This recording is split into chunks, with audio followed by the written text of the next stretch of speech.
Good morning, everybody. This is Cassandra. Welcome to Cassandra's Garden. I hope you all are having a wonderful pre-Thanksgiving day. Today I'm going to show you how I make my sweet potato casserole.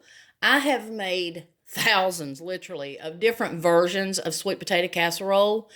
And my children and my grandchildren and my husband and myself, we all love sweet potatoes. They are loaded with vitamins and minerals and calcium and beta carotene that's really needed for um, immune health, and especially for pregnant ladies. This is like the most nutritious food on the planet is sweet potatoes. And some people find them very bland, but you can dress them up in all kinds of ways. Today I'm going to show you my version of the sweet potato casserole because I've had to learn how to adjust to my family's wants and needs, and this may really help you. I have here in a casserole tin dish, I have 8 sweet potatoes that have been peeled, cubed, and boiled, and then added just a little bit of sugar after I drained them. I added just a little bit of sugar just to knock off the bitterness, just a tiny bit, maybe 2 teaspoons full, and tossed it around.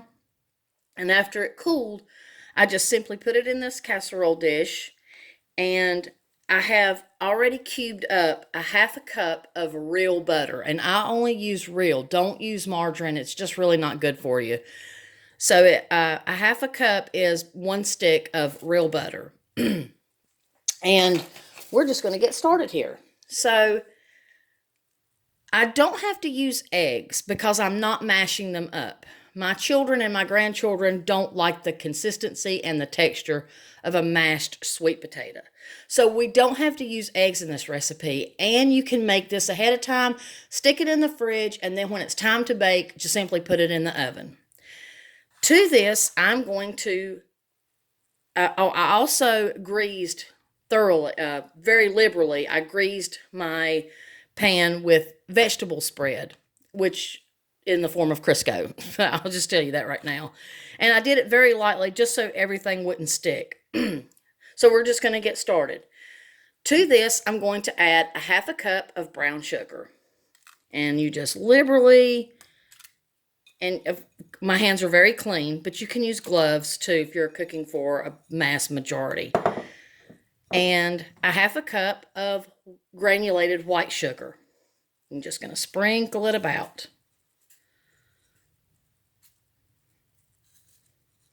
You're probably thinking, wow, that's a lot of sugar. And it does look like a lot of sugar. But it caramelizes and it creates a really delicious juice after it's baking. So it's not that bad. Now, to this, I'm going to add 1/4 cup of corn syrup. And I'm just going to don't worry about, you don't have to pre-mix all this. You can do it just like I'm doing, because when it bakes, it's all going to just kind of go around the entire potatoes itself and create a delicious, thick, wonderful juice, basically. Now I'm going to add 1 teaspoon of ginger. And I'm just going to shake it about. I don't even have to use my hands for this. The only reason I had to use my hands for the brown sugar is because it's sticky and tacky. And you just sprinkle it on like that. It's so easy after you get the potatoes peeled. That's the hardest part, is peeling the sweet potatoes before you boil them, because they're pretty hard. You cube them and then you boil them so that they'll keep their shape. And you add just a little bit of salt in the boiling water. This is 1 teaspoon of allspice. And you just shake it around like that. And don't worry, all of the cubes, all of the diced potatoes will get the flavor on them. Especially if you just shake it around the entire contents of your casserole dish. 1 teaspoon of cinnamon. This is so delicious, and it smells so good. I wish you could smell it. But it's so easy to make. Now, if you don't have time to boil your own, oh God, that smells so good. I just want to eat it now. If you don't have time to boil and peel and boil and cube your own sweet potatoes, you can buy them canned. It'll work just fine. And 1 teaspoon of nutmeg. And just sprinkle it around.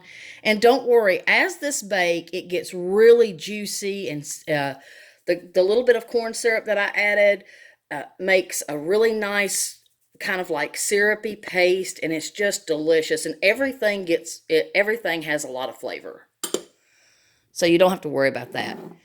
Now, a lot of people like to put pecans and nuts. My family don't like that. We want to taste the sweet potatoes and all that deliciousness. So for my topping, I'm going to be adding marshmallows, and I'm going to tell you how much. It is 1 bag of marshmallows, a 10-ounce bag. So this is a whole 10-ounce bag, and I just liberally put the marshmallows on top. And tomorrow is Thanksgiving, so I'm so happy that I've made this ahead of time. And you know, making it ahead of time gives it a chance for all those flavors to kind of marinate and sink into the potatoes. So I recommend making this ahead of time. And tomorrow, all I have to do is pop this baby in the oven until the marshmallows are a little brown and bubbly. Working ahead's always really done wonders for me. And just fill any holes.